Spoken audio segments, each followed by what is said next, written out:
দে ticket দে, দে ticket দে তোর। জয় টিকিটের দাম মেয়েটার হাতে শক্ত করে গুজে দিয়ে টিকিট কেড়ে নিয়ে সিটে ফিরে এসে বসলো। হেলপার তখনও দাঁড়িয়ে। জয় সিটে গা এলিয়ে দিয়ে চোখ বুজে বলল, আপনার আবার কি সমস্যা? মাথা কাজ না করলে বাসের দরজার সাথে জোরে কয়েকটা ঠুকুনি মারেন, ক্লিয়ার হয়ে যাবে। দুইটা সিটে এখন আমার, এখন গাড়ি ছাড়েন, এমনি পৌঁছতে এখন সকাল হবে। হেলপার ভয়ে বলতে পারল না গাড়িতে অ্যালকোহল অ্যালাউড না। বাসের লাইট অফ হলে জয় শব্দ করে বিয়ারের ক্যান খুলে তাতে দুটো চুমুক দিয়ে গলা ছেড়ে গান ধরল। ফজরের আজানের সময় বাস দিনাজপুরে প্রবেশ করলো। অন্ধকার ভালো করে কাটেনি, তার উপর ঘন কুয়াশার আচ্ছাদনে এক হাত দূরের পরিবেশ স্পষ্ট দৃষ্টিগোচর হবার জো নেই। জয়ের শরীরে শীত নেই, কনকনে শীতেও দরকার পড়লে ডাবল ব্ল্যাঙ্কেট গায়ে দিয়ে ফ্যান চালিয়ে ঘুমায়। ফ্যানের শব্দ কানে না এলে ঘুম ভালো হয় না। পুরো ও ক্যানে কোনো মতে নেশা হয়, এখনও বেশ খানিকটা তরল বাকি ক্যানে। মাথাটা ঝিমঝিম টের করছে। নেশা পুরো না হলে কঠিন হ্যাংওভার চড়ে। হাঁটতে গিয়ে পা টলছে। নিচের তলার পুরোটা জুড়েই হামজার স্টিল ওয়ার্কশপ। সেটি পেরিয়ে দোতলা সিঁড়ি ভেঙে দরজায় টোকা দিল। কলিং বেল চাপার আগে যেন হুট করে দরজাটা খুলে যায়। জয় চমকে গিয়ে আবার সামলালো নিজেকে। তরু দাঁড়িয়ে আছে দরজা খুলে। ভেতরে ঢুকে কাঁধের ব্যাগ নামিয়ে জিজ্ঞাসা করলো, ঘুমাসনি তুই? জবাব দিল না তরু। জয় জানে সারা রাত এভাবেই বসার ঘরের দরজার কাছে বসেছিল তরু। জয় জেলার বাইরে গেলে যেদিন ফেরার কথা থাকে দরজার কাছে থাকে। জয় আসলে যাতে দরজা খুলতে দেরি না হয়ে যায়। জয় বলল, খাবার কি আছে রে? ক্ষুধা লেগেছে, ভাত দে। তার আগে একটু গরম কালা কফিতে গা গুলোয় আসতেছে, আবার খিদেও লাগতেছে রে। তরু ঠোঁট উল্টালো। ছোট মাছ রান্না আছে। জয় দাঁত খিচে আবারও চুপ করলো। জুতোটা খুলে পা ঝেড়ে উড়িয়ে দিয়ে বলল, বাঙালি জাতিটা যেরকম বালের জাত, খাওয়া দাওয়া বাল মার্কা, এই জিনিস খাই আমি। তাহলে ডিম ভেজে দেই। নর্মাল ফ্রিজে অল্প একটু মাংস রান্না আছে, গরম করে দেই ওটা। সকালে ভালো খাবার দেব, এখন এইটুকু নিয়ে চালান। কমন বাথরুমে ঢুকলো জয়। পা ফসকে যেতে চাইলো একবার। তরু খেকিয়ে উঠল, এসব কচু না গেলে কি খুব অসুবিধা হয়? ধরবো আমি? না তো, মাতাল হইনি আমি, একদম ফিট আছি। তুই তাড়াতাড়ি কফি বানা, তার আগে আমার গামছা দিয়ে যা। এটা গোসল করার সময় হলো? আজে বাজে জিনিস গিলবেন আর বেখাপ্পা সময় গোসল করে সর্দি মাথাবেন? জয় মাতালের মতো নাটকীয়ভাবে কাঁধ দুলিয়ে হাসল। সভ্য মেনে নিয়ম মেনে কোন সালে বড়লোক হয়েছে রে? আমি এত অসভ্য হয়ে বড়লোক? কফি পড়ে রইল ওভাবে। জয় গোসল করে বেরিয়ে সোজা এসে খাবার টেবিলে বসলো। এই পৌষের শীতে ভোর 5টার দিকে গোসল করে কেউ এত নির্লিপ্ত থাকতে পারে? তরু নাক কুচকালো। খাবার দিয়ে চলে যাবার সময় জয় ডাকলো, এ চেয়ারে বস। আপনি খান, আমি ঘুমোবো। জয় শুনল না, বলল, তুই তো রাতে খাসনি। তরু থতমত খায়। খাইনি মানে? বাংলা কথা বুঝিস না? আমি আসলে খাবি, তাই খাসনি। পুরোপুরি নিশ্চিত জয়। তরু লজ্জা পেল। আপনি খান। জয় মৃদু ধমক দিল। তুই না বললেও আমি খাবো, বসে পড়, প্লেটে খাবার নেই। একা একা খাইতে ভাল লাগে না আমার। খেতে খেতে একবার তাকালো জয় তরুর দিকে। নির্দ্বিধায় সুন্দরী, মায়াবতী উপাধি পাওয়ার যোগ্য তরু। আজ এই নির্ঘুম রাতের শেষে জয়ের ক্লান্ত আধামাতাল চোখে আরও সুন্দর দেখতে লাগছে। তার যত্নের কেউ নেই কোথাও তরু ছাড়া। হুট করে এ চোখে ধরে গেল জয়ের। সে চোখ নামালে তরু তাকালো। ভেজা চুল, পরনে সাদা লুঙ্গি, ঘাড়ে গামছা, মাথা নিচু করে খাচ্ছে আর পা দোলাচ্ছে জয়। তরুর দেখার মাঝে হুট করে বলল জয়, এভাবে তাকিয়ে থাকিস না, তোর নজরে প্রেমে টেমে পড়ে গেলে শেষে জাত থাকবে না আমার। তরু হেসে ফেলল, মাথা নুইয়ে নিল। জয় দেখল স্নিগ্ধ হাসি তরুর। মেয়েটা চঞ্চল, তবে তার সামনে আসলে খুব গুছিয়ে নেয় নিজেকে। একজন কর্তব্যপরায়ণ নারী হয়ে ওঠে। শেষ রাতে তাদের এই নৈশভোজের অভ্যাস খুব পুরনো। তরু হাসি সামলে বলল, প্রেমে পড়ার হলে কবেই পড়তেন। একটু থেমে আবারও বলল, আপনার আসলেই ভালোবাসা আসেনি কোনোদিন আমার প্রতি? জয় বাচ্চাদের মতো মাথা নাড়ল। হুস, ভালোবাসা জিনিসটা আমার সিস্টেমের বাইরে, ওসব বুঝি না আমি। তোর ওপর কয়েকটা দিন ভালোবাসা আসেনি, তবে মায়া আছে অনেকটা। তরু ভ্রু কুচকায়, অবাক হয়। মায়া? থা কেন? সে আশা করেনি জয়ের মুখে এমন কথা শোনার। সেবা যত্ন করিস তার ভাড়া। তরু স্মিত হাসে, চোখ ফেরায় না। খানিক পর জয় আনমনে বলে, কারণ আমারে কেউ কোনোদিন নিঃস্বার্থভাবে ভালোবাসে নাই। আমার মনে হয় তুই একমাত্র একটা পাগল যে আমাকে বিনা স্বার্থে কোনো উদ্দেশ্য ছাড়া মনোযোগ ও ভালোবাসা দিয়েছিস। চালাক হ তরু, প্রতিরোধ গড়ে তোলা আমার বিরুদ্ধে। বিদ্রোহ, বিদ্রোহ। জয়দের ভালোবাসতে নেই। খালা, খালু আপনাকে। জয় হেসে ফেললো কেমন করে যেন। অর্ধেকটা খাবার ভর্তি প্লেটের মাঝে পানি ঢেলে হাত ধুয়ে ফেলে চেয়ারে হেলান দিয়ে বসে বলল। আমি বিশাল বড়লোক চেংড়া। কথাটা বলেই চোখ মারল জয়। বাপের সমস্ত সম্পত্তির একমাত্র মালিক আমি। এমনিতেও আমি বেশি দিন দুনিয়াতে থাকবো না। তাতে আমার সব কিছু অটোমেটিকলি আমার পালনকারীদের হয়ে যাবে। যেটা তুই তাদের ভালোবাসা বলতে চাইছিস, সেই তথাকথিত যত্ন আমি রাস্তায় কারো কাছেও পেতাম। আমার নামে আমার ধোকাবাজ বাপ মা মোটা টাকার গুদাম রেখে গেছে। তরু অবাক হয়ে বলল। কিন্তু হামজা ভাই। জয়ের হাসিটা এবার রহস্যজনক দেখতে লাগলো। ঘাড়ে হাতের তালু ঘষে বলল। ভালোবাসার প্রশ্রয়ের মাঝে তুই পার্থক্য বুঝিস না, না? আমিও বুঝতাম না। মাঝখানে একটু থেমে দুবার মাথা ঝাঁকি দিল জোরে করে। ঝিমঝিম করছে মাথাটা সামলে বলল। ভালোবাসায় প্রশ্রয় কম থাকে, খুব কম। সেখানে কঠোর শাসন থাকে। আবার ক্ষেত্র বিশেষে প্রবলেম ছাড়া। রাস্তার অপরিচিত কাউকে ধরে তুই শাসন করতে যাবি না। যার উপর টান লাগে, মায়া টান, যেটারে তোরে ভালোবাসিস, তারে মানুষ শাসন করে। আমারে কেউ কোনোদিন শাসনই করে নাই। তরু কেঁপে উঠল নিজের অজান্তে।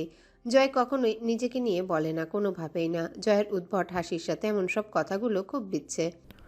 আমি যখন একের পর এক সিগারেট ফুঁকে যাই, হামজা ভাই কোনোদিন ধমকে দিয়ে বলে নাই সিগারেট ফেলে দে, আর ছবি না। ক্লাস 8-এ প্রথমবার সিগারেট ঠোঁটে রেখে আগুন জ্বালিয়েছি। তখন গলা জ্বলতো খুব। একবার ধোয়া গেলার সময় গলা পড়তে পড়তে যেত নিকোটিন।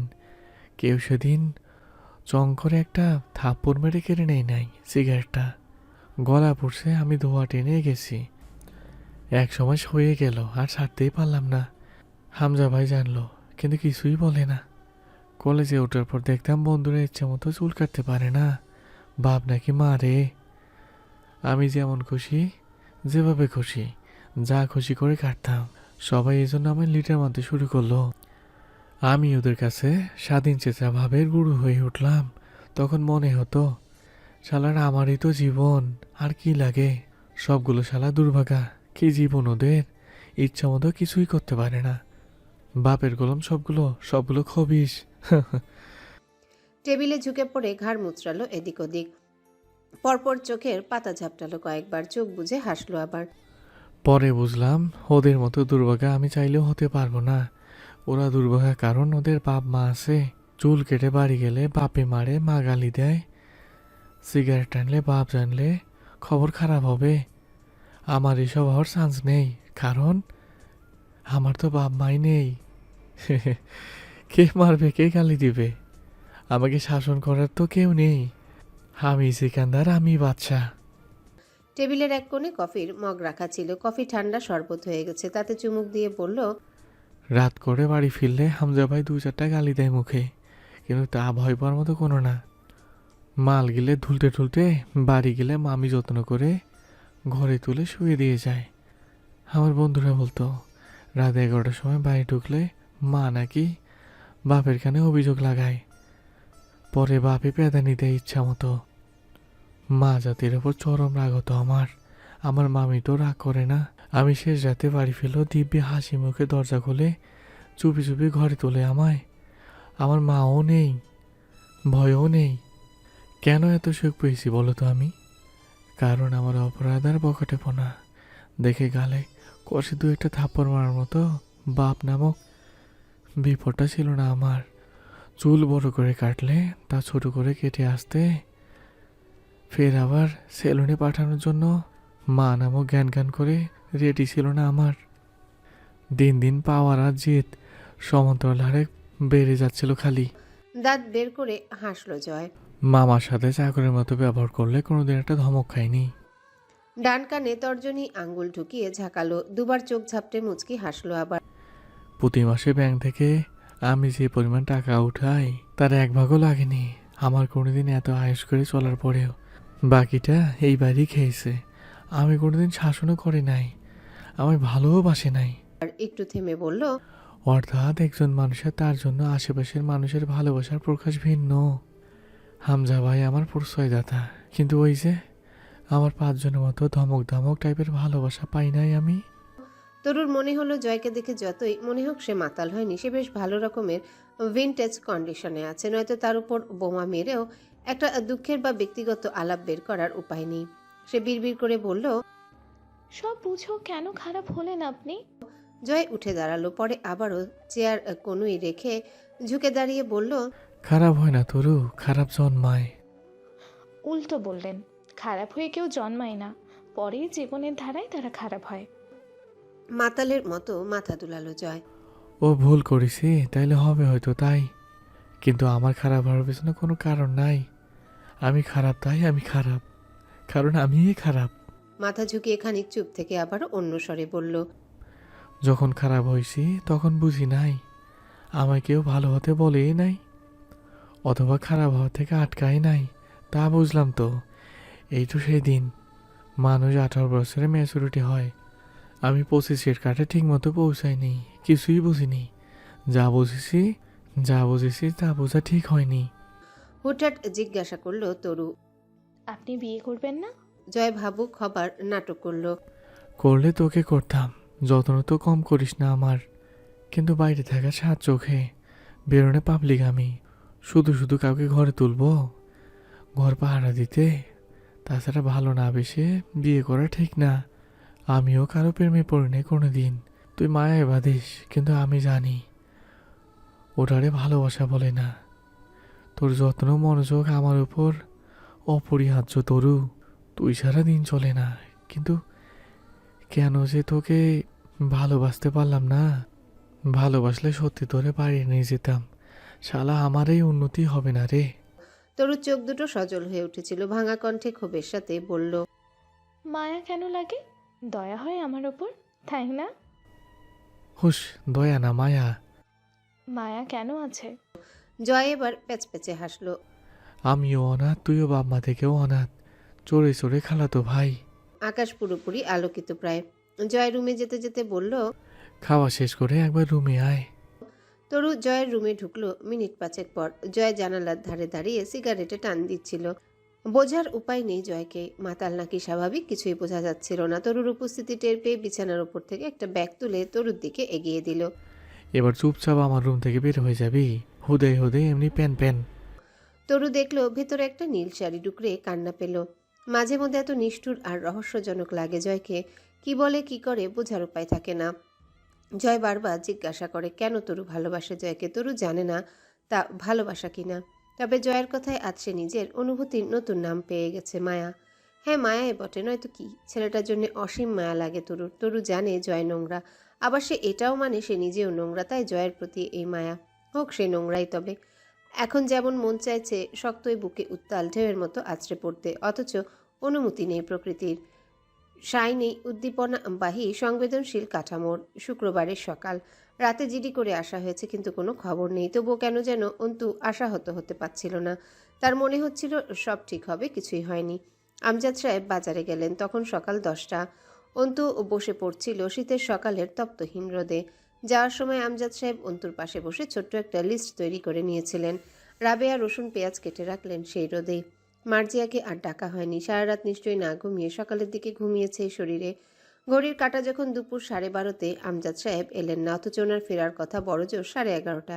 চারিদিকে জুম্মার আজান ফুরিয়ে এলো, তিনি ফিরলেন না। অন্তু বারবার করে গেটে গিয়ে দাঁড়িয়ে থেকে এসেছে, আব্বুর দেখা না পেয়ে ফিরে এসেছে। রাবেয়া অতিষ্ঠ হয়ে বসেছিলেন। সময় পেরিয়ে দুপুর 2টো বাজলো, আমজাদ সাহেব এলেন না। অন্তুর ভাবনা টনক নড়ল। সে কমপক্ষে 20-25টা কল এতক্ষণে করেছে আব্বুর নম্বরে, বারবার বন্ধ বলার পরেও। ছাদে গিয়ে দাঁড়িয়ে থেকে এলো, দূর রাস্তার মোড় অব্দি চেয়ে রইল কতক্ষণ। আমজাদ সাহেবের পাত্তা নেই। রোদ গায়ে লাগছিল না অন্তুর, সে দাঁড়িয়ে রইল ছাদের রেলিং ঘেঁষে ঘোলা চোখে। মনটাকে কেটে ভেতর থেকে আলাদা করে ফেলতে ইচ্ছা করলো। আজে বাজে চিন্তারা ভিড় করছে সেখানে, খুব জ্বালাতন করছে। দুপুরে রান্না হয়নি, খাওয়াটাও হয়নি। সকালে আব্বুর সাথে বসে ঘি আলু ভর্তা দিয়ে আম্মুর হাতের খিচুড়ি খেয়েছিল। ছটফটানি বাড়লো যখন সন্ধ্যা হলো। সময়ের আবর্তন রাত 10টার কাঁটা অতিক্রম করলো। আমজাদ সাহেব বাজার থেকে ফেরেননি তখনও, খুব লম্বা বাজার করছেন। অন্ধকার চারিপাশ, পূর্ণচাঁদ আকাশে। ছাদে দাঁড়িয়ে থেকে অন্তুর খুব হিংসে হলো এই আলোকিত চাঁদকে। আব্বু বাড়ি ফিরল না এখনো, তার খোঁজ তো চাঁদ রাখেনি, বরঞ্চ জলজল করছে আকাশ পানে। স্বার্থপর খুব চাঁদটাও। অন্তুর দুঃখে সে একটুও দুঃখী নয়। অন্তু চেয়ে রইল পাড়ার সরু গলির মোড়ে চেয়ে। বারবার চোখে ভেসে উঠছে আমজাদ সাহেব বাজারের থলে হাতে সরু রাস্তাটাতে ঢুকছেন। হ্যালুসিনেশন হতে থাকলো অন্তুর। আমজাদ সাহেব ক্লান্ত হয়ে বাড়ি ফিরে বাজারের ব্যাগ অন্তুর হাতে ধরিয়ে গম্ভীর স্বরে বলছেন, আরে, একটা জরুরি কাজ পড়ে গেছিল। আমি কি বাচ্চা ছেলে, এত চিন্তা করতে হবে কেন তোর? ফোনে চার্জ ছিল না, বন্ধ হয়ে আছে। বাড়িতে শুধু 3জন মেয়ে মানুষ। রাত 12টার দিকে রাবেয়া চেঁচামেচিতে ছাদ থেকে নেমে এসেছিল অন্তু। বাড়ির মেন দরজা আটকাতে গিয়ে আরো কতক্ষণ দাঁড়িয়েছিল আব্বুর অপেক্ষায়। আব্বু আসলোই না। জানালার ধারে বই নিয়ে বসে জানালাটা খুলে দিয়েছিল। রাবেয়া ঘরে এসে আরেক দফা অসন্তোষ প্রকাশ করেছেন জানালা খোলা নিয়ে। ঠান্ডা হাওয়া আসছে, তা যেন শুষে নিচ্ছিল অন্তু। একদৃষ্টে চেয়েছিল বাইরের অন্ধকার কুয়াশাচ্ছন্নতায়। চুপচাপ এভাবে বসে থাকায় বুকের ব্যথাগুলো যেন আগুনের তুষের ছিটা পড়ছিল। অন্তিক আজ 3 দিন বাড়ি ফেরেনি। আব্বু সকালে বেরিয়েছে, রাত 2টা বাজলো, সেও ফিরল না। অন্তুর কান্না পাচ্ছে কি, আবার কখনো শক্ত হয়ে উঠছে চোয়াল। নানাভাবে ভেবেও কোনো রকম ব্যাখ্যা বের করতে পারেনি। অন্তিক কোথায় গেছে, আব্বু আসছে না কেন। রাবেয়া সেদিন অন্তুর ঘরে ছিলেন, কেন জানি তিনি অনেকটা সময় নিয়ে লম্বা মোনাজাত করলেন নামাজ শেষে। আম্মুর কান্নার গুনগুনানি অন্তুর কানে গলিত লোহা হয়ে ঢুকছিল। বাইরে রাত বাড়ার সাথে সাথে যখন ঝিঝি প্রকার ডাক প্রকট হয়ে এলো, তখন চোখের পানি শুকিয়ে রাবেয়া কাত হয়ে শুয়েছেন কোনো রকমে। অন্তু কম্বল তুলে দিল ওনার গায়ে। এরপর 3-4 বার আব্বুর নাম্বারে ডায়াল করলো, রিসিভ হলো না। অজু করে এসে তাহাজ্জুদের নামাজে বসেছিল, তখন রাত 3টা ছুঁই ছুঁই। নামাজে খুব বিঘ্ন ঘটছিল, কেন জানি কান্নারা বাদ বাঁধছিল না। কান্নার তোরে সিজদা লম্বা হচ্ছিল, নাক টানতে হচ্ছিল বারবার। বুকের ভিতর কয়েকবার দম আটকালো। এসবের কারণ স্পষ্ট নয় অন্তর কাছে, তবে বুকে তুমুল ঝড় উঠেছে। কঠোর আশঙ্কারা নেচে নেচে কী সব অলক্ষণী কথাবার্তা বলতে চাইছে। জয় এসেছে তা হামজা জানতে পারল সকাল 10টার দিকে। জয়ের রুমে গিয়ে তাকে পাওয়া যায়নি, অথচ তার এতক্ষণ চিৎপটাং হয়ে পড়ে থাকার কথা। বেডসাইড টেবিলের উপর বিয়ারের ক্যান উল্টে পড়ে আছে, বিছানায় কম্বল ছড়ানো, হাতঘড়ি, ওয়ালেট, পারফিউম সব নিজেদের জায়গায় পড়ে আছে। তার মানে জয় আশেপাশেই কোথাও আছে। দূরে বের হলে এসব ছড়িয়ে ছিটিয়ে একাকার হয়ে থাকতো। তরুকে ডাকলো হামজা। তরু এলো না, গলা উঁচিয়ে জবাব দিল। জয় কখন এসেছে? কাল রাতে। তরু চেঁচিয়ে জবাব দিল। ভোর রাতে। আবার তাহলে বের হয়েছে কখন? সকাল 8টার দিকে বের হয়ে গেল, বলে গেল এক্ষুনি আসবে। আপনি কল করুন বড় ভাইয়া। হামজা এসে সোফায় বসে রিমিকে ডাকলো। 1 কাপ কফি বা চা কিছু একটা দাও। রিমি আস্তে করে বলল, দোয়া চান? হামজার মনে পড়ল আজ সকালে ছোট্ট একটা মিটিং ছিল ক্লাবে জয়ের। মাঝখানে আর 2 দিন 3 রাত বাকি নির্বাচনের। চারিদিকটা এতটা ঠান্ডা থাকার কথা না থাকলেও ঠান্ডা, কারণ আসল প্রতিপক্ষ এখন হাসপাতালে দৌড়াদৌড়ির উপর আছে। লোক মারফতে খবর পাওয়া গিয়েছে খুব শীঘ্রই রিলিজ করা হবে ওকে। হামজা মনে মনে প্রস্তুত যে কোনো কিছু মোকাবেলার জন্য, তবে হাঙ্গামা নির্বাচনের পর হলে সুবিধা হয়, আর সেটা শতভাগ চেষ্টা করতে হবে। রিমি কফি দিয়ে চলে যেতে অগ্রসর হলে পেছন থেকে ডাকলো হামজা। আর যাবে ওই বাড়ি? না। হামজা চোখ তুলে তাকিয়ে কফিতে চুমুক দিয়ে বলল। আমি নিয়ে যাব, আমার সঙ্গে চলে আসবে। কফির গরম ঠোঁটে লেগে নড়ে চড়ে উঠল হামজা। দ্রুত কাপ নামিয়ে বলল, এত গরম কেন? পরের বার কফি বানালে এত গরম পানি ব্যবহার করবে না। আপনারই বা এত তাড়াহুড়া কিসের? ঠান্ডা হতে তো ঘন্টাখানেক সময় লাগবে না। গম্ভীর স্বরে কথাটা বললেও তাতে অল্প একটু অভিমানও যেন শুনতে পেল হামজা। অথচ মেয়েটার অভিমান তার ভালো লাগে না। নির্বাচনের মুহূর্তে সকলের মনোনয়ের পাশাপাশি রিমির সম্পূর্ণ মনোযোগ চাই তার, নয়তো বেশ নার্ভাস ফিল হবে। যাও তৈরি হও। যাব না আমি। আর এমনিতেও মাঝহার ভাই বাড়িতে আসেনি এখনো। হামজা যেন শুনল না কথাটা, বলল, এই জন্যই নিয়ে যাব। ও আসলে তুমি এমনিতে ওই বাড়িতে যাবার অনুমতি পাবে না। তৈরি হয়ে নাও। যাব না আমি। আপনি আমায় আপনার বন্দিনী করে রাখতে চান ক্ষমতার লোভে? আপনাকে অমানুষ করে তুলছে দিনে দিন, তা বুঝতে পারছেন না? আপনাকে আমি ভালোবেসেছিলাম কোনো দিন, এটা ভাবতেও নিজের ওপর ঘৃণা লাগছে আজকাল। দয়া করেছেন আমার ওপর ও বাড়ি নিয়ে যাবার অফার করে। যথাসম্ভব অশিষ্ট ভাষায় কথাগুলো বলল রিমি। হামজা কফির মগ সেন্টার টেবিলে রেখে হাসলো। অসীম ধৈর্যশীল এক পুরুষের মতো নিজেকে সামলে নিয়ে বলল, নিজেকে চেনা যতটা মুশকিল, তার চেয়েও বেশি কঠিন হলো নিজের মানুষদের চিনতে পারাটা। তুমি চিরকাল ওই বাড়ির সকলের হাসি মুখ আর আদরে আচরণ পেয়ে বড় হয়েছ। ওদের ব্যাপারে তোমার ধারণা ওই অবধি সীমাবদ্ধ, কিন্তু ওটা শুধু নিজের পরিবারের জন্য বরাদ্দ। যেমন আমি এই বাড়ির জন্য এক হামজা, গেট পেরিয়ে রাস্তায় পা রাখলে আরেকটা কেউ। মাঝার আমার কাছে এত এত ছাড় পেয়েও বহুত কিছু করেছে এতদিনে। এবার তাহলে ভাবো, এবার সুস্থ হয়ে কি করতে পারে। আর এবারও ফিরে যা করবে, আশা করি আমার উপর দিয়ে যাওয়া সেই চাপ দেখে তোমার ভাইয়ের ওপর ভালোবাসা একটু চিড় ধরতে পারে।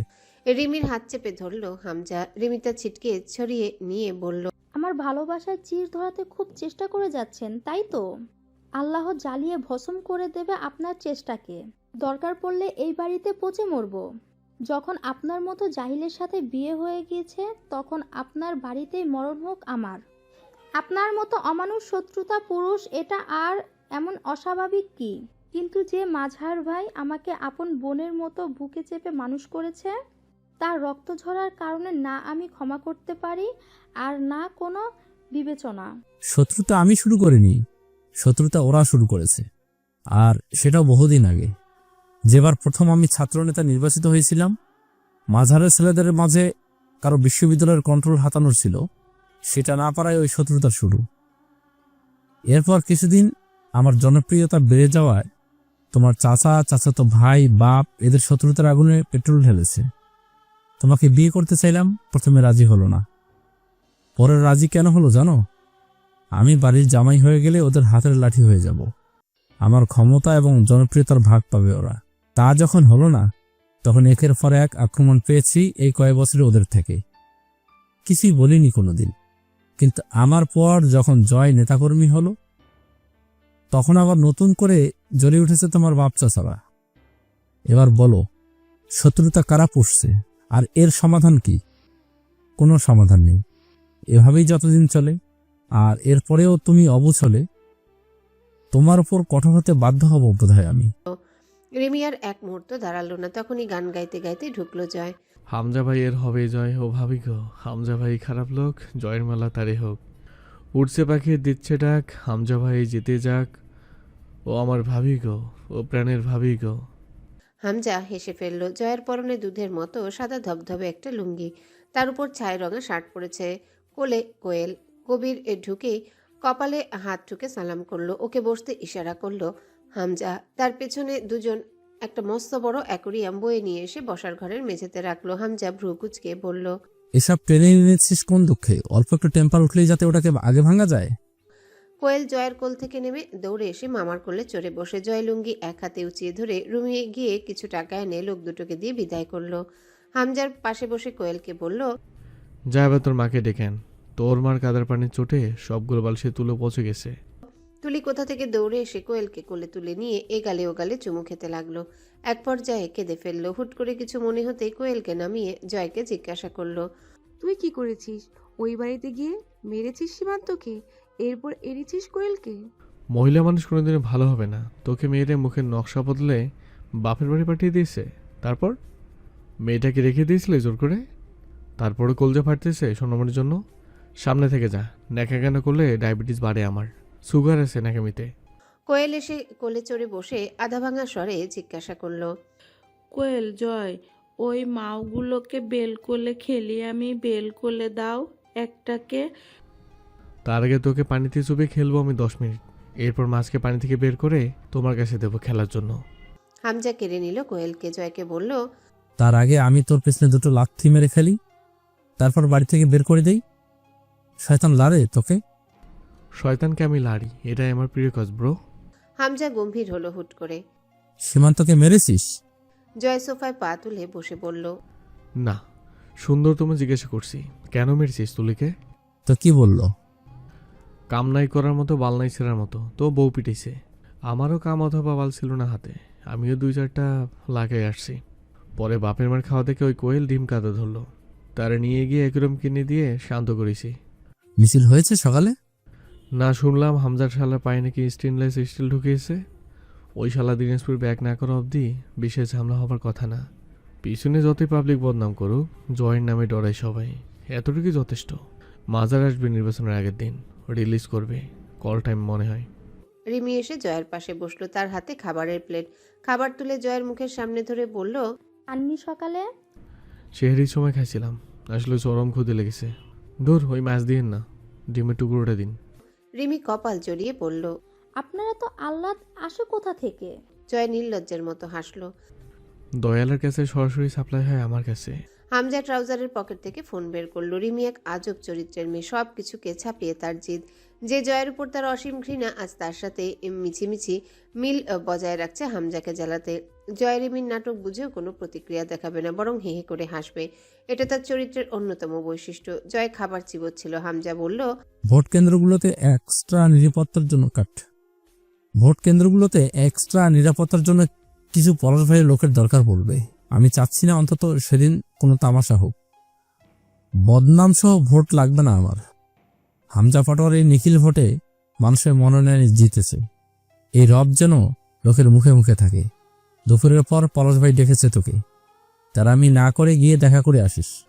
তার হেরফের হলে কিন্তু অবস্থা খারাপ হবে তোর। জয় উঠে অ্যাকোরিয়ামের সামনে গিয়ে দাঁড়িয়ে খুব মনোযোগ দিয়ে মাছগুলোকে পর্যবেক্ষণ করলো। আঙ্গুল দিয়ে কাচের উপর খুঁচিয়ে বেশ জ্বালালো মাছগুলোকে। ভেতরে একটা গোল্ড ফিশ, দুটো অ্যাঞ্জেল ফিশ আর একজোড়া কালশিটে রঙের অস্কার ফিশ এনেছে। গোল্ড ফিশ সে একটা কিনেছে কেন সেই ভালো জানে। বহুবার ছোট বড় বহু ধরনের অ্যাকোরিয়াম কিনেছে, আবার রাগের সময় ওগুলোকে আগে ভাঙে। কবুতর, মাছ, খরগোশ যে কোনো একটা কিছু পোষা প্রাণী হিসেবে থাকে সবসময় তার সংগ্রহে। মাছের সামনে থেকে উঠে বলল, দুপুরে যেতে পারবো না, ঘুমোবো আমি। বিকেলে গোসল করব, খাবো, যাবো ঠিক সন্ধ্যার আগে। 2-1 কলকি টেনে আসবো তাহলে। কলকি টানার খবর পেলে এক কোপে বলি দিয়ে দেবো শুয়োরের বাচ্চা। যে কাজে পাঠাচ্ছি তা করে ফিরে আসবি। সকাল থেকে বাড়িতে রান্না হয়নি। সকালে একবার বমি করেছে মার্জিয়া। অন্তুর ফোনটা বেজেছিল দুপুরের দিকে। অন্তু দিন দুনিয়া ভুলে ঘরে ছুটল, নিশ্চয়ই আব্বু ফোন করেছে। কিন্তু স্ক্রিনে অপরিচিত একটা আনসেভ নাম্বার। তবু অন্তুর চোখ ভিজে উঠল। কণ্ঠনালী থেকে কান্না ছিটকে এলো এক মুহূর্তে। তার ধারণা আব্বুর ফোনে চার্জ নেই, অন্য কারো নাম্বার দিয়ে কল করেছে। কল রিসিভ করেই কঠিন বোকার মতো ঝাড়ি মারল একটা। বয়স বাড়ার সাথে সাথে আক্কেল জ্ঞান কি গুলিয়ে খেয়ে ফেলেছো? একটা কল করে জানিয়ে দেওয়া যেত না যে কোনো কাজে আটকে গেছো? বাড়ির প্রতি তোমার না হয় টান নেই, আমারও তোমার উপর টান নেই, তবে জলজন্ত একটা মানুষ উধাও হয়ে গেলে একটু ভাবনা তো হয় নাকি? রাবেয়া দৌড়ে এসে দাঁড়ালেন মেয়ের পাশে। অন্তু ফোনে বলে চলল, তো কখন আসবে বাড়িতে? আর হ্যালো। ভরাট এক ধাতব কণ্ঠস্বর ভেসে এলো ফোনের ওপাশ থেকে। অন্তু থমকালো। আব্বুর কণ্ঠস্বর গম্ভীর, তবে তার চিরপরিচিত। এটা নয়। পিপাসার্ত মুখে চুপ রইল অন্তু। তার ঠোঁট ছটফট করছে।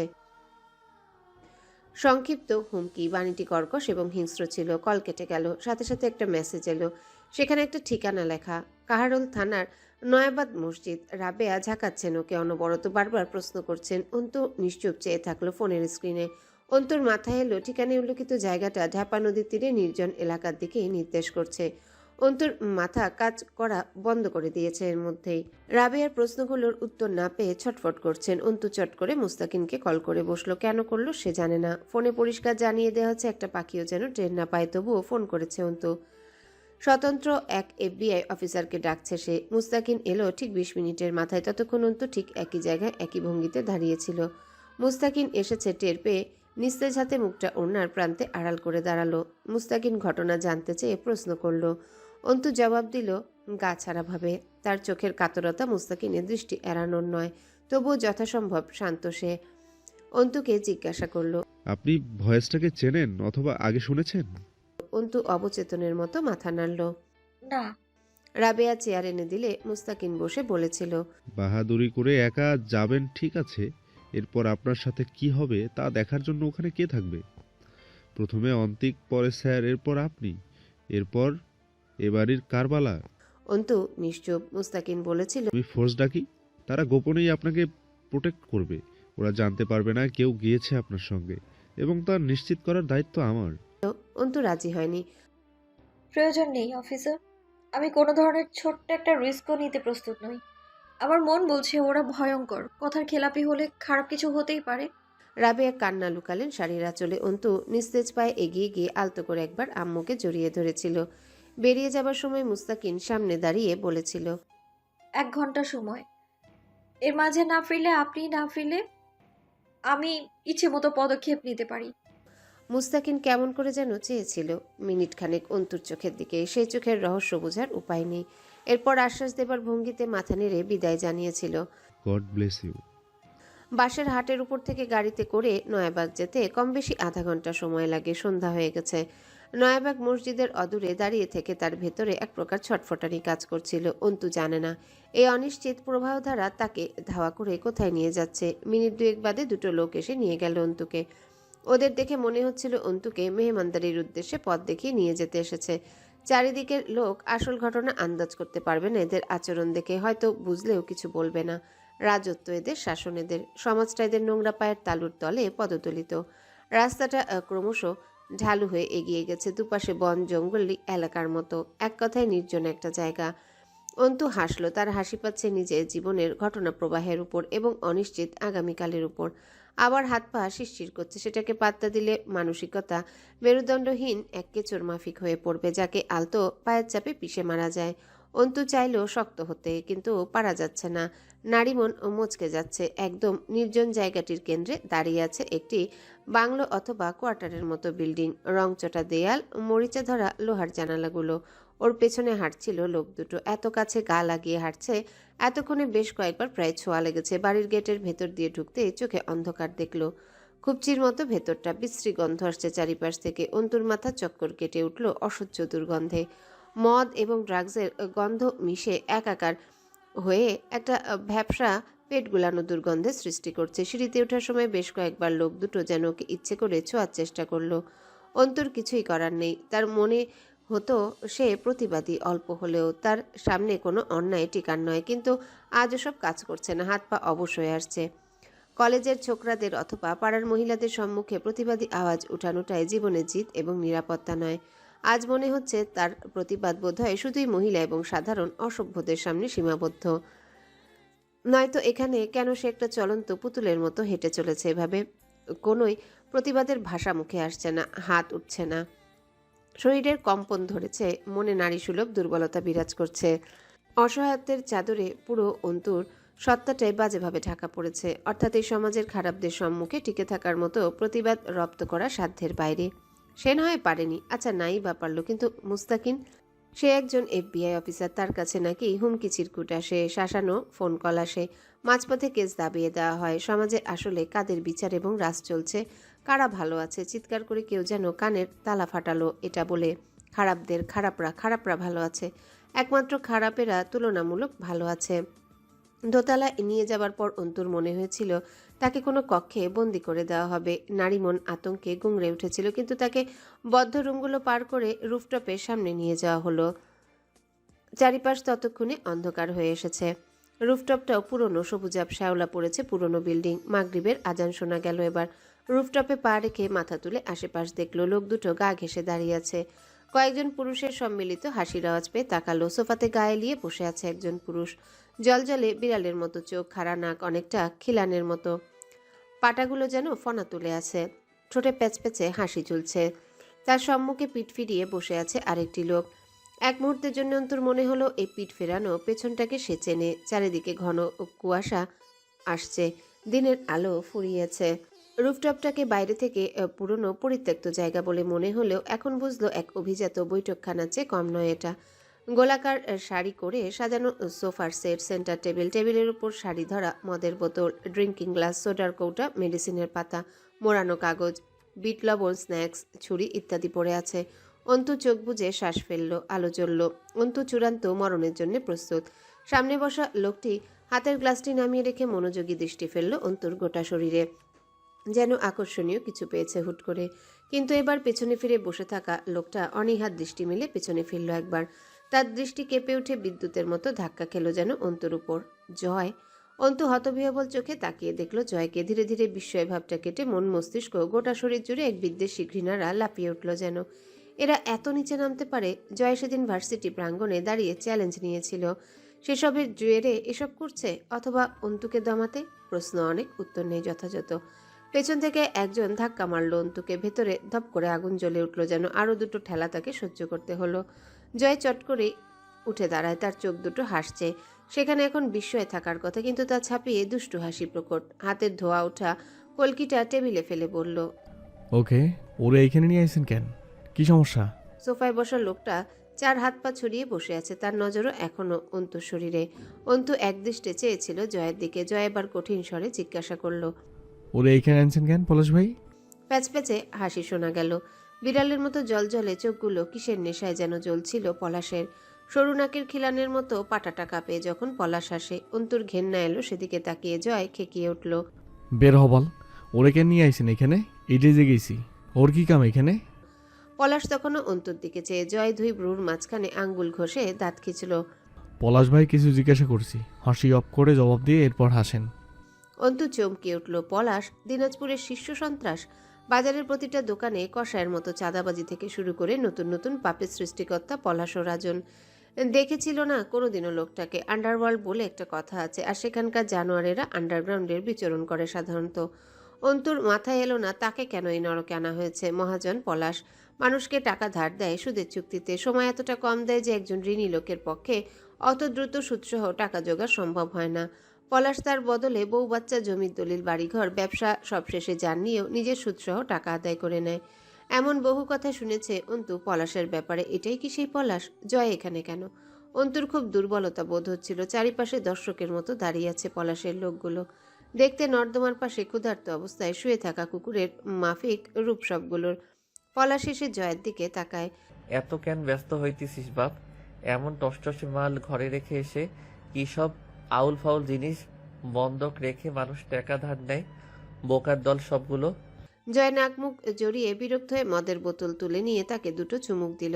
আস্তে করে অনাগ্রহী স্বরে জিজ্ঞাসা করলো। অন্তুর বাড়ির লোকেও কি সুদের টাকা নিয়েছে আপনার কাছে?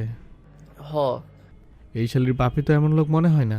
পলাশ হাসছে, চোখ দুটো জল জল করে জ্বলছে। সেই হাসিতে রহস্য মেশানো, কিন্তু তাতে জয়ের কোনো আগ্রহ নেই। তার গলা জ্বলছে আজ। মদে অল্প সোডা এবং পানি না মেশালে। পলাশ এগিয়ে গিয়ে অন্তুর খুব কাছে দাঁড়ায়। অন্তুর চেয়েও পিছাতে পারল না। পিছনে আরও দুটো লোক দাঁড়িয়ে। পলাশের শরীর থেকে দুর্গন্ধ আসছে। অন্তুর মনে হলো সে যখন তখন গলগল করে বমি করে ফেলবে। এতটা কাছে কোনো পুরুষ কোনোদিনও আসেনি তার। বিড়বিড় করে সৃষ্টিকর্তাকে ডেকে ওঠে অন্তু। পলাশ জিভ বের করা কুকুরের মতো গন্ধ শুকছে ওর শরীরের। বোরখা এবং নেকাবের উপর দিয়ে যেন কিসের পৈশাচিক স্বাদ পাচ্ছে পলাশ। অন্তু চোখ বুজে ডুকরে উঠল নীরবে। আল্লাহ পাক, পানাহ চাই এসব থেকে, তুলে নিন, আমায় রক্ষা করুন। পলাশ স্থির হয়ে দাঁড়ালো। প্যাচপ্যাচে হাসি দিয়ে বলল। তোমারে কেন নিয়ে আসছি এখানে? বলেননি এখনো? অন্তুর গলাটা কেঁপে উঠেছিল। ইজ্জতের ভয় তাকে কাহিল করে তুলেছিল। তুমি চেনো আমারে? অন্তু নিজেকে গোছাতে গিয়েও এলোমেলো হয়ে গেল। কেন এনেছেন আমাকে এখানে? আমি কি কোনো অপরাধ করেছি? পলাশ হাসছে। সেই হাসিতে পশম দাঁড়িয়ে যায়। পলাশ বলল। তোমারে মনে হয় কিছুই কয় নাই অন্তিক? হ্যাঁ। অন্তু চোখ নামালো, চোখ বুজে শ্বাস ফেলল। তোমার ভাই যখন বউয়ের গয়না নিয়ে এসে টাকা চাইছিল আমার কাছে, আমি অবশ্য ওরে কইছিলাম বউয়ের গয়না দরকার নাই, বউডারে আনলেই পারতি। টাকা আর পরিশোধ করা লাগতো না। স্যামরা দেখলাম জ্বলে উঠছিল, অথচ টাকারও প্রয়োজন। কিছু বলবার পারে নাই। হা হা হা। অন্তু অবাক হলো, বুকে ভার অনুভূত হলো। পরে কইল না, আমি গয়নাই রাখতে চাই ভাই, দোকানে যা কামাই হবে তা দিয়ে মাসে মাসে আপনার টাকা দিয়ে সময় ফোরানোর আগেই শোধ করে দেব। শালার সাওয়াল পারল তো না, সেই হয়রানি পেরেশানি হইল। দোকানটাও গেল, রাখতে পারল না। শেষ পর্যন্ত 2 দিন আগে নাকি নিজেও পালাইছে। অথচ তোমারে আনলে খুশি হয়ে দেখা যাচ্ছে ওর ব্যবসাটারে নিজ হাতে চিরদিন প্রোটেক্ট করতাম। তোমারে আনে নাই কেন আগে? এবার ঝুঁকে পড়ল পলাশ অন্তুর উপর। জানতাম না যে তুমি এত সুন্দরী। জানলে অন্তিক স্যামরাডার সুদ আসল চাঁদা দোকানের কামাইয়ের ভাগ সবটা মাফ করে দিতাম। মেয়ে লোকের উপর কিচ্ছু নাই, কারবারও না। আমি মেয়ে লোকের খাতিরে বহুত ত্যাগ করবার পারি। অন্তুর শরীর কাঁপছে থরথর করে। নিজের উপর রাগ হলো তার। এত অস্থির হয়ে পড়ছে কেন? সে কোনোভাবে শান্ত হতে পারছে না। কোনো মতে জিজ্ঞাসা করলো। আমার আব্বু কোথায়? আহ, কথা তো শেষ হয় নাই। শোনো, অন্তিক স্যারাডা আমার থেকে লুকায় না পালায় যদি তোমারে আনতো আমার কাছে, তোমার বাপডারও এত ভোগান্তি হইতো না। শ্যাহ, আমি জানতামই না তুমি এরম। অন্তুর কলিজাটা ছাত করে উঠল। অনিয়ন্ত্রিতভাবে এক চরম ভুল হয়ে গেল তার দ্বারা। থাবা দিয়ে পলাশের শার্ট খামচে ধরে বলল। এই জানোয়ার, কি বলি তুই? আব্বু কোথায়? আব্বু তোর কাছে? কি করেছিস তুই আব্বুর সাথে? কই আব্বু? কোথায় আব্বু? এতক্ষণে জমে থাকা পানি ঝরঝর করে গড়িয়ে পড়ল নেকাবের নিচে। হুঙ্কারটা কান্নার সাথে মিশে নির্মম আর্তনাদের মতো শোনালো। জয় বিরক্ত একটা সিগারেট ধরালো, বকে উঠল বিড়বিড় করে। শালির ধার কমবে না তবু। পলাশকে দেখে মনে হচ্ছে তার প্রিয় খাবারটা খেয়ে তৃপ্তির হাসি হাসছে, এতটা পৈশাচিক তার মুখের ভঙ্গি। অন্তু শুনেছিল মহাজন আর সন্ত্রাসরা পিশাচদের আরেক বংশধর। অন্তুর বুকে কাঁপন ধরেছে। পলাশ শার্ট থেকে অন্তুর হাতটা ছাড়ানোর নাম করে বাজেভাবে জড়িয়ে ধরে ছুঁয়ে দিল হাতটা। অন্তু ঝটকা মেরে হাত ছাড়িয়ে পিছিয়ে যায়, ধাক্কা খায় পুরো দেহটা দুটো পুরুষের সাথে। ঘেন্না আসলো নিজের শরীরের ওপর, কোথাও পুরুষের ছোঁয়া লাগা বাকি রইল না গোটা দেহে। ছটফট করতে করতে দূরে সরে দাঁড়ালো, ফুপানো কান্নায় নেকাব ভিজে গেল। জয় সোফা ঘুরিয়ে নিয়ে বসেছে। সে খুব আরামে আছে, যাত্রাপালা দেখতে এসেছে, সামনে খেলা হচ্ছে সে দেখছে। তার হাতে স্বল্পমাত্রার বিয়ারের ক্যান। এবার অন্তু দৃঢ় বিশ্বাস জাগলো জয় সব জানে সব, তবুও কেন নাটক করলো প্রথম দিকে। অন্তু চেঁচিয়ে উঠল। আব্বু কই? চেঁচানো নিদারুণ আহাজারির মতন ন্যায় শোনাতে লাগলো। আমার আব্বু কই? ও আব্বু, আমার আব্বুকে কোথায় রেখেছেন? কোথায় আমার আব্বু? আব্বু। সবে কথা বলতে শেখা ছোট্ট শিশুটির মতো অবুঝ স্বরে ডেকে ওঠে অন্তু আবার। আব্বু, ও আব্বু, আব্বু। পাগলের মতো এদিক ওদিক খুঁজলো আব্বুকে। অবুঝ শিশু যেমন অচেনা জায়গায় কাতর হয়ে ওঠে, অন্তু তার চেয়েও সহায়হীন এতিমের মতো কাতরাচ্ছে রূপটপের এক পাশে দাঁড়িয়ে। পলাশ বারবার দেখছে অন্তুর চোখ দুটো। পলাশের মনে হলো ভিজে ওঠা পাপড়ির জন্য মেয়েটার চোখ দুটো তাকে বেশি মাতাল করছে। নোংরা চাহিদায় উতলা হয়ে উঠছে তার পুরুষ দেহ। অন্তুর আর্তনাদ এক একবার কানে যাচ্ছে, আর কামনা তাড়নার আগুনে কেরোসিনের ছিটা পড়ছে। এগিয়ে গেল অন্তুর দিকে। ক্ষুধার্ত পিশাচ যেমন রক্ত পেলে জল জলে হেসে উঠে, ওইরকম হেসে বলল। আব্বুকে দেখতে চাও সুন্দরী? তার মানে তুমি আমার কাছে কিছু চাও? অন্তু থেমে যায়, অবুজের মতো তাকিয়ে থাকে পলাশের দিকে। পলাশ কোমল স্বরে বলল। লেনদেন বোঝো, নেয়া দেয়া। তুমি কিছু চাচ্ছ আমার কাছে, এর বদলে আমারও তো কিছু চাওয়া থাকতে পারে, পারে না? অন্তু হাল ছেড়ে দিয়ে আস্তে করে বলে। পারে। তারপর একটু সপ্রতিভ হলো। আমি বুঝতে পারছি ওর দিকে টাকাটা পরিশোধ করতে হবে, সে তো জানি, কিন্তু এখন তো কিছু বলেননি, আমি সাথেও আনিনি। কথা দিচ্ছি আগামী। পলাশ আঙ্গুল তুলে অন্তুর ঠোঁটে নেকাবের উপর দিয়ে চেপে ধরল। হোস, এত কথা না, আমি চেয়ে নিই, তুমি দাও। অন্তু তাকিয়ে রইল, তার সরলতা ব্যর্থ গেল বোধ হয়। পলাশ খুব সাবলীলভাবে বলল। নেকাবটা খোলো দেখি মুখটা। অন্তু থমকে দাঁড়ালো। পলাশ বোঝালো। লেনদেন, আমি তোমার মুখ দেখবো, তুমি তোমার আব্বুর মুখ। পাথরে পরিণত হলো অন্তু। নির্বাক চোখে দেখলো পলাশকে। পলাশ এগিয়ে যায় আরেকটু ওর দিকে। বেখবর আক্রমণ করে বসে অন্তুর উপর। খপ করে অন্তুর মেলি হাত দুটো নিজের থাবায় পুড়ে অন্তুর পেছনে আটকে ধরে। তাতে পলাশের শরীরের সামনের অংশ সিংহভাগ ছুঁয়ে যায় অন্তুর নারীদেহ। অপর হাত দিয়ে অন্তুর বুকের উপরে গলার নিচে লেহন করার মতো হাত বুলায়, যেমন করে কুকুর তার খাবার চাটে জিহবা দিয়ে। অন্তু হাত মুচড়ানোর বৃথা চেষ্টা করলো না। চোখ দুটো বুজে পাথরের মতো দাঁড়িয়ে রইল। কিন্তু আশ্চর্যজনকভাবে সেদিনের পাথরের চোখ বেয়ে টপটপ করে কয়েক ফোঁটা তপ্ত জল গড়িয়ে পড়ল। বিড়বিড় করে ডেকে ওঠে অন্তু। আল্লাহ। অন্তু হার মানল। আমি খুলছি নেকাব, আমি খুলছি। পলাশ পারত নিজে খুলতে, খুলল না। সে অন্তুকেই বাধ্য করলো। এতে তার চোখে মুখে জিতে যাওয়ার চমক। অন্তুর কাছ থেকে সরতে ইচ্ছা করছিল না, তবুও নিজেকে টেনে নিয়ে অল্প সরে দাঁড়ালো যেন। অন্তুর হাত কাঁপছে, নেকাব অবধি উঠছে না। এতগুলো বছরে কোনোদিনও কেউ মুখ দেখেনি তার, আজ দেখবে। শরীরের উপর ঘেন্না লাগছে। এই শরীরের বিভিন্ন জায়গা আজ নষ্ট হাতের ছোঁয়া পেয়েছে। নিজেকে এক পেশে নষ্টা বলেই মনে হচ্ছিল তার। তবুও কেন যে নেকাব খুলতে হাত উঠছিল না মুখের উপর। ছোঁয়ার চেয়ে নজর বেশি ভয়ানক। সন্ধ্যার আকাশে কুয়াশার আবরণ পরিবেশকে আরও গুমট করে তুলেছিল। পলাশের ধৈর্যচ্যুতি ঘটল। আবারও এগিয়ে এলো অন্তুর দিকে। খুলবা নাকি টেনে খুলে ফেলবো?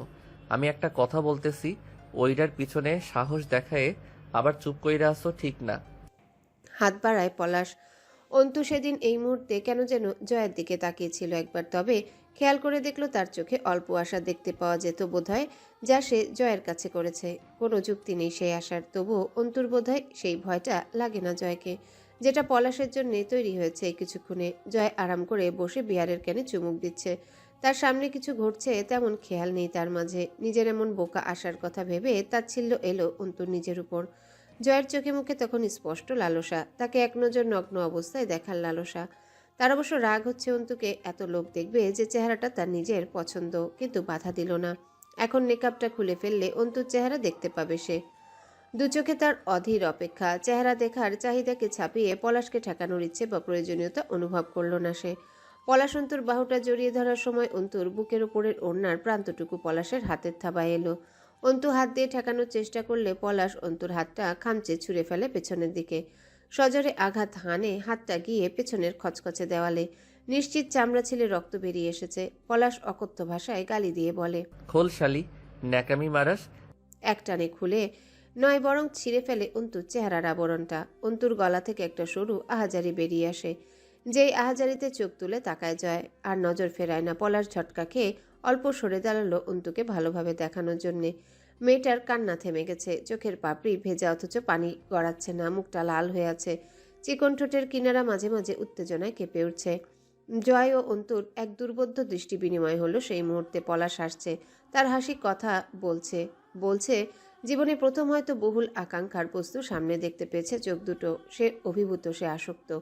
নিঃশ্বাস জোরে জোরে পড়ছে পলাশের। আশেপাশে কমপক্ষে 10-15 জন পুরুষ অন্তুকে গিলছিল। অন্তু তাকিয়েছিল জয়ের দিকে, কিন্তু জয় হুট করে নজর ফিরিয়ে বিয়ারের ক্যান্টার পাশে রেখে ঘাড় ঘুরিয়ে হাঁ করে শ্বাস ফেলল। অন্তুর আর কান্না পাচ্ছে না। আব্বু বলতো, ছাগল যদি জবাই হয়ে গেল সেটাকে কাবাব করা হোক, ঝোলে রেঁধে খাওয়া হোক অথবা কিমা করা হোক, ছাগলের কি আর কিছু আসে যায়? পলাশ হেসে উঠল এবার শব্দ করে। আরে বাস, তোমার বাপের ঘরে যে এরম একখান আইটেম আছে জানলে কি আর বেচারা। অন্তুর ভেতরে একটা তীব্র যন্ত্রণা শুরু হলো। সে আজ প্রদর্শনী পণ্যের মতো এতগুলো পুরুষের মাঝে প্রদর্শিত হচ্ছে। আব্বু বিষয়টা সহ্য করতে পারবে? নেকাবের একাংশ ছিঁড়ে পলাশের হাতে গেছিল, সেটা পলাশ ছুঁড়ে ফেলেছে। যে অংশটুকু অন্তুর গলায় পেঁচিয়েছিল তা সে নিস্তেজ হাতে আস্তে করে খুলে ফেলে দিল অন্তু। এখন শরীরে বোরখা, বুকের উপর এক টুকরো ওড়না আছে, সকলে দেখছে তাকে। অন্তু প্রস্তুত হয় আমজাদ সাহেবকে যে কোনো হালে দেখতে। বুকে মোচড়ামুচড়ি শুরু করেছে। অন্তু বাহাতের তর্জনীয় মধ্যম আঙ্গুল সজোরে চেপে ধরে বুকের মাঝখানটায়। আকাশের দিকে তাকিয়ে সৃষ্টিকর্তার কাছে কিছু অভিযোগ করলো। দুজন দুপাশে ধরে আমজাদ সাহেবকে নিয়ে ছাদের ঘরে প্রবেশ করলো। সে জায়গাটি আলোকিত, তার পাশের অন্ধকারে ভেতর বসে আছে জয়। অন্তু কয়েক কদম পিছিয়ে ছাদের দেয়ালের সাথে ঠেকে দাঁড়ালো, শরীরটা থরথর করে কাঁপছে আবার। অন্তু হাউমা করে কেঁদে উঠল, মুখে হাত চেপে ধরে, কিন্তু আওয়াজ হলো না। আমজাদ সাহেব থরথর করে কাপা হাতটা বাড়াতে চায়, চোখে মুখে আতঙ্ক ডেকে ওঠেন অস্পষ্ট স্বরে। অন্তু, অন্তু চোখ বুজে ফেলে। আমজাদ সাহেবের মুখটা থ্যাতলানো, প্রায় শার্টের অধিকাংশ ছেঁড়া, হাতে কাঁচা কাঁচা দাগ টলছেন উনি। চোখ খুলে রাখতে পারছিলেন না, ড্রাগ দেওয়া হয়েছে বোধহয়। মেহেদি রাঙানো দাড়িয়ালা থুতনিতে গভীর থ্যাতলানো ক্ষত। কি দিয়ে মেরেছে এরা? অন্তু দৌড়ে গেল আব্বুর দিকে। পলাশ মাঝে এসে দাঁড়ালো। অন্তুর পুরো শরীরটা আন্দোলিত হয়ে একবার পলাশের দেহের ধাক্কায়। মেয়েটা সঙ্গে সঙ্গে গুটিয়ে গেল, যেন একদম আগুনের তাপে পলিথিন যেমন কুচকে ঝলসে যায় ঠিক তেমন। আমজাদ সাহেব কিছু বুঝলেন কিনা কে জানে। যতদূর সম্ভব কড়া ড্রাগ ওনার শরীরে। আমজাদ সাহেবের কোনো দিকে খেয়াল ছিল না। সে কেবল অবচেতন অথবা প্রায় অচেতন চোখে মেয়েকে দেখছিলেন। পলাশের হাতের বেষ্টনীতে গলা কাটা মুরগির মতো ছটফট করছে অন্তু। তার মাথা আলগা, বুকের অন্য ঠিক নেই, মুখে পর্দা নেই। সহ্য করতে না পেরে টলমলে মাথাটা নামিয়ে নিলেন, ভিখিরির মতো ভিক্ষা চেয়ে উঠলেন।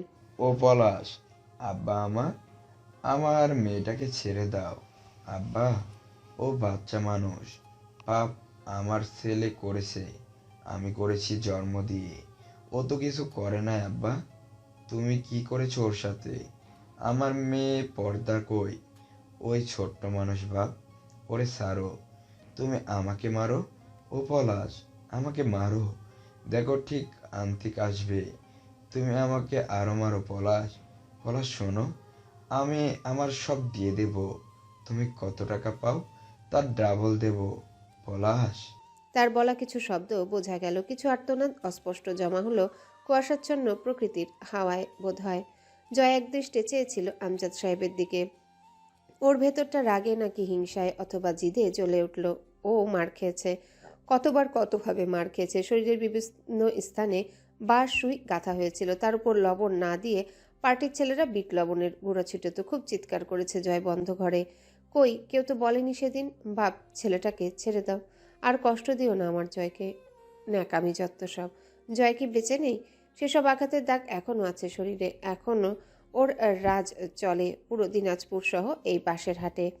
ওর পিঠ বাঁকিয়ে হিপ্পনের উপরে কোমর সংলগ্ন কশেরুকাতে টান ফেলা হতো। তা চিকিৎসা করতে পিঠে স্টেনলেস রড ঢুকিয়ে কতদিন হাসপাতালের বেডে মরার মতো ফেলে রাখা হয়েছিল ওকে। ওর তো বাপ মা কেউ আসেনি। বেশি পরিমাণ ড্রাগস দেওয়ার ফলে কান্না কেমন কি চোখের পানির সাথে রক্ত উঠে আসতো। তার জন্য এভাবে কেউ কাঁদেনি। শুধু হামজা প্রতিবেলা ঢাকা মেডিকেল কলেজে যাতায়াত করত। তরু তখন ছোট প্রায়, সে থাকতো জয়ের পাশে। এই অবস্থায় মেয়ের জন্য এত ছটফটানি বাপের? বাপেরা কি এমনই হয়? সব বাপ? তাইলে তার বাপ কেন তাকে ফেলে রেখে ওপারে চলে গেছে? ফেলে গেছে তাকে এই দুনিয়ার নষ্টামি করে বেড়ানোর জন্যে। ঢোক গিলল জয়, 2 ঢোক মদ গিলল। হিংসা হচ্ছে অন্তুর উপর, ঘেন্না আসছে। ওই মেয়ে বহুতবার অপমান করেছে ওকে ভার্সিটিতে, আজ অন্তু অপমান হয়েছে। বাঁচাতে যায়নি জয়, শোধ। পলাশ অন্তুর হাতটারও শক্ত করে ধরে হাসলো। কাকা, ডাক্তার, কসাই আর আমরা যদি মানুষের অনুরোধে গলি, তাইলে এসব পেশা ছেড়ে ট্রাস্ট এনজিও খুলতে হবে, যেখানে মানুষ, গরু, সব ধরনের প্রাণীর যান বাঁচানো হবে, তাদের সব ইচ্ছা পূরণ করা হবে। ডাক্তার প্রতিদিন 1000 রোগীর মৃত্যুর ঘোষণা দেয়, হাতের পালস চেক করে, তাদের মাঝে সব রোগীর আত্মীয়রাই চেঁচায় কাঁদে, সেখানে কোনো একজনের কাদা বিশেষ লাগার চান্স আছে। কসাইয়ের ক্ষেত্রেও তাই, সব গরুই ছটফটায়, উঠে পালাতে চায়, তাই বলি কি সে জবাই করে না? আমাদের কাহিনীও সেম। আপনার মাইয়াডারে ভাল লাগছে, সুন্দরের কাছে সকলে কাবু, আমিও মাইয়াডারে দেন সব মাপ। আমজাদ সাহেবের বোধশক্তি ড্রাকের প্রভাবে বিলুপ্ত প্রায়। পলাশ একটা চমৎকার প্রস্তাব দিল। কাকা, আমার অনেকগুলো হোটেল আছে জানেন তো, অনেক মেয়েরা কাজ করে সেইখানে। মানে বুঝতে পারতেছেন আমি কি বলছি? আপনাদের এত অভাব, আপনার মেয়ে ভালো আয় করবে। আমজাদ সাহেব ঢলে পড়লেন মেঝের উপর। ঢিপ করে আওয়াজ হলো যখন তার মাথা ছাদের উপর পড়ল। পলাশ অন্তুর কাঁধে নিজের মাথাটা রাখে জোর করে। কুকুর যেমন গন্ধ শুকে ওইভাবে নাক টেনে বিশ্রী আওয়াজ করে মুখ দিয়ে। অন্তুর হাতের যেখানটায় পলাশ টেনে ধরেছিল সেখানে শিরাগুলো ফুলে উঠেছে, রক্ত সঞ্চালন বন্ধ হয়ে যাওয়ার উপক্রম। অন্তর এর মাঝে নিজের উপর তাচ্ছিল্য হয়। সিনেমায় এমন দৃশ্য দেখে মানুষ, বাস্তবে তো আড়ালে ঘটে এসব, তাই মানুষ প্র্যাকটিক্যালি দেখতে পায় না। আচ্ছা, আখির সাথে কি হয়েছিল? এরাই কি করেছিল সেসব? যারা এদের শিকার হয় তারা আর বেঁচে থাকে না মানুষকে তাদের উপর হওয়া অত্যাচারগুলোর বর্ণনা করার জন্যে, তাই মানুষ কঠিন সত্যিগুলোকে আজ সিনেমা দৃশ্যের নাম দেয়। পলাশ হাত ছেড়ে এক হাতে অন্তুর চুলগুলো মুঠো করে ধরে অপর হাতে অন্তুর কোমরটা পেঁচিয়ে ধরল। নাকটা অন্তুর গলার সাথে ঘষল একবার, খুব আরাম করে। জয় উঠে দাঁড়ায় চট করে। সারেন ভাই। পলাশ শুনল না। জয় মনোযোগ দিয়ে হাতের নখের কোনা কামড়ে নখ কেটে বলল, আরে সারেন ছাড়েন, ছেড়ে দেন ওকে। কথা শেষ করে চোখ তুলে তাকালো এবার। অন্তু চোখ বুজে আছে, ঝরঝর করে পানি পড়ছে চোখ বেয়ে, ঘেন্নায় চেহারাটা কুচকে আছে। জয় ডেকে উঠল, পলাশ ভাই। পলাশ পেছনে ফিরে, হুম, সারেন ওরে, আর দরকার নেই, এই যথেষ্ট। আর না, অতিরিক্ত হচ্ছে মনে হয়। পলাশ খুব তৃপ্তি করে হাসল। চুপচাপ গিলে যা আপাতত, পরে ভাগ দেব। জয় উঠে এগিয়ে গিয়ে শান্ত হাতটা পলাশের হাতের উপর রাখে। ভাই সারেন ওরে, ছাড়তে বলছে আমি। উহ, লুকানো জিদ জয়ের স্বরে। পলাশও জিদ করে শক্ত করে চেপে ধরতে যায় জয়কে। ওর ছেলেরা পজিশন নিচ্ছে নিজেদের। আচমকা জয় জানোয়ারের মতো গর্জে উঠল। স্যার, ছাড়তে বলছি না স্যার। পুরো রুফটপ কম্পিত হয় সেই স্বরে, একদম গুমুট হয়ে উঠল পরিবেশটা। খ্যাপা মহিষের মতো শ্বাস ফেলল জয়। পলাশের হাতটা খামচে ধরে অন্তুর কোমর থেকে সরিয়ে দেয় জয়। তার চেহারা দেখতে তখন মানুষের মতো লাগছিল না, জেদে বেসামাল। অন্তুর হাতটা তখনও পলাশের থাবায়। জয় পলাশের হাতের উপর নখ গেঁথে দিয়ে দাঁতে দাঁত ঘষে নিজেকে সামলাতে চেষ্টা করলো যেন। ছেড়ে দেন পলাশ ভাই, যে দৌড়তেছে আমার। হ্যাঁ জয়, আমি জানি তুই খ্যাপা, তবে পাগল বা বোকা না। ও এখন আমার জিনিস, আমি কি তুই জানিস। কিন্তু এখন এইরকম বোকামি করতেছিস কেন ভাই? কার সাথে কি করতেছিস? হুশ আছে একটা বাগিরে ছাড়াইতে তুই? কেমনে কি জয় আমার সাথে? জয় পলাশের হাত মুচড়াতে মুচড়াতে বলল, ব্যাপারটা সেটা না পলাশ ভাই, আপনি ওরে ধরেন, সমস্যা নেই তো। আপনার ইচ্ছা হয়েছে আপনি ধরবেন, এরপর যা মনে চাই করবেন, পারলে টেনে টুনে ছেড়ে ফেলবেন। Absolutely, I just fucking don't care about that. But আপনি আমার কথা শুনবেন না? ভেতরে কেমন জানি শুয়োর নাড়তেছে ভাই, মন চাচ্ছে সবগুলো একদম ছেটে ফেলি। আপনার ইচ্ছে হয়েছে আপনি ওরে ধরবেন, কিন্তু আমি যে বললাম ছাড়েন, এই কথা মানার জন্য আপনার ওকে ছেড়ে দেওয়ার ছিল। ওকে ধরাটা সমস্যা না, আমি যে বললাম ছাড়েন, এটা আপনি শুনতেছেন না? এটাই সমস্যা। একবার না, কয়েকবার কইছি ছাড়তে। পলাশের লোকেরা ক্ষিপ্রপায় এগিয়ে আসে জয়ের দিকে। চারিপাশে তখন ঘন অন্ধকারের কুয়াশারা ভিড় জমিয়েছে। জয় খিচে এক টান মেরে অন্তুকে ছাড়িয়ে নেয় পলাশের হাত থেকে। পলাশ অল্প ছিটকে পড়ল। জয় পেছনের শার্ট উঁচিয়ে হোলিস্টার থেকে পিস্তল বের করে হাতে রাখতেই সকলে একটু পিছিয়ে গেল। অন্তু দৌড়ে গিয়ে বসে পড়ে আব্বুর পাশে। অল্প আলোতে দেখতে পায় আব্বুর কানসহ বিভিন্ন স্থানে পুড়িয়ে দেওয়া হয়েছে সিগারেট ঠেকিয়ে। ত্বক ঝলসে গেছে সেসব স্থানের। অন্তুর চোখের সামনে ভাসছে যখন আব্বুর কানে আব্বুর কানে জ্বলন্ত সিগারেটের হলকা চামড়া বিদীর্ণ করে ক্ষত তৈরি করেছিল। তখন কেমন লেগেছিল আব্বুর। আর্তনাদ করে থামতে বলছিল ওদের। জয় পিস্তলের ব্যারেল টেনে বুলেট লোড করে নিল। পলাশের চোখে মুখে মৃদু আলোতে জ্বলজ্বল করে উঠল। মুখে সেই প্যাচপ্যাচে হাসি, যা দেখতে ভীষণ ভয়ঙ্কর লাগে, যেন সূর্যগ্রহণের রাত। তার উপর পলাশের মৃদু আওয়াজের অমানুষিক হাসি রাতটাকে কুলসিত নাম দিচ্ছিল। পলাশ বলল, জয়, আমি কিন্তু পলাশ আজগর। আমার মাথা সবসময় ঠান্ডা বাপ, একদম বরফের মতন ঠান্ডা। আমার ইশারায় মানুষও ঠিক ওইভাবেই রক্ত জমাট বেঁধে মরে। পরশুদিনের ভোট কেন্দ্রে আপনার মতো পলাশ আর মাজারের মতো খাঙ্গির সাওয়াল যদি 2000 উপস্থিত থাকে, আমি জয় আমির 1000-এর মাঝে 100 করে লাশ বিছাবো। তাই দেখবেন বাকি 900 ওদের জানাজায় উপস্থিত হবে। গন্ডগোল করার কেউ থাকবে না। সুষ্ঠু স্বাভাবিক ভোটে হামজা পাটোয়ারি পরশুদিন মেয়র নির্বাচিত হবে। জয় পিছিয়ে এসে অন্তুর কাছে ঝুঁকল। আরমিন, দ্রুত ওঠাও তোমার বাপকে, আমরা বের হবো জলদি, দ্রুত। কথা শেষ হলো না, এক খাবলি থুতু এসে মুখে পড়ল জয়ের। অন্তু বলে উঠল, তোদের মতো জানোয়ারের বাচ্চাদের মাঝে কারো সাহায্য লাগবে না আমার। তোর মতো জারজদের কারো বাপকে বা মেয়েকে বাঁচাতে হবে না। পলাশের সরু হাসির আওয়াজ পাওয়া গেল, সাথে লোকগুলো হাসছে জয়ের অবস্থা দেখে। জয় আরো চমৎকার করে হাসলো। অন্তুর ওড়না তুলে মুখের থুতুটা মুছে আরো সুন্দর করে হাসলো। তুমি আমায় থুতু দিলে তোমাকেও লোকে থুতু দেবে, সত্যি বলছি। তবে সেসব ঋণ মিটমাট পরে হবে। এবার একটু আওয়াজ নিচু করলো জয়। কিন্তু এখন ওটা জলদি। হাজার হোক আমি একা, পিস্তলেও যতদূর সম্ভব 2টো বুলেট আছে। আমি ফাইটিং পারি না অত ভালো। ওঠো দ্রুত, ওঠো, আমি সাহায্য করবো তোমার বাপরে ওঠাতে। বিল্ডিং থেকে বেরিয়ে এলো ওরা। তখন ঈশার আজান পড়ছে চারিদিকে, কুয়াশাচ্ছন্ন প্রকৃতি। ঠান্ডায় অন্তু থরথর করে কাঁপছিল, কিন্তু চেহারা উদ্দীপনাহীন। ক্ষতবিক্ষত আমজাদ সাহেবের অচেতন বিশাল দেহটা বহন করা মানসিকভাবে ক্ষতবিক্ষত অন্তুর পক্ষে অসম্ভব। আমজাদ সাহেব এখন পুরোপুরি অচেতন। সিঁড়ি দিয়ে যখন ওনাকে নামাচ্ছিল, জয় বলল, এখানে নিয়ে আসার আগে অল্পক্ষণ আগে ড্র্যাগ দেওয়া হয়েছে হয়তো। অন্তু তাকালো না, তার ভয় হচ্ছে জয় এখন তাকে কোথায় নিয়ে যাবে। সে এক কুকুরের কাছে থেকে ছাড়া পেয়ে আরেক নেকড়ের সাথে পথ চলছে না তো। অন্তু শুধু চোখের সামনে ভাসছে জয়ের চোখে সেই লোলুপ দৃষ্টি, যখন তার পর্দা হটানো হচ্ছিল। কি বিশ্রী আগ্রহ নিয়ে চেয়েছিল জয় আমির।